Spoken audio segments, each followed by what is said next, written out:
हमने वतनी शिव के बेल के पतैया पर गौरा जी के सैया के ना।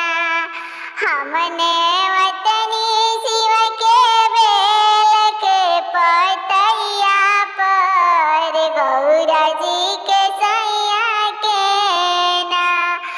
एक और लिखनी राम राम, एक और लिखनी घन श्याम, एक और लिखनी राम राम। बीच में लिख देनी देवी दुर्गा मैया के बेल के पतैया पे ना। बीच में लिख देनी देवी दुर्गा मैया के बेल के पतैया पे ना। हमने वतनी शिव के बेल के पतैया पर गौरा जी के सैया के ना।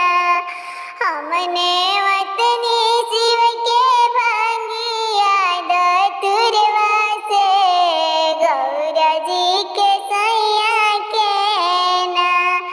एक और लिखनी राम राम, एक और लिखनी घन श्याम, एक और लिखनी राम राम, एक और लिखनी घन श्याम। बीच में लिख देनी नाम देवी मैया के बेल के पतैया पे ना।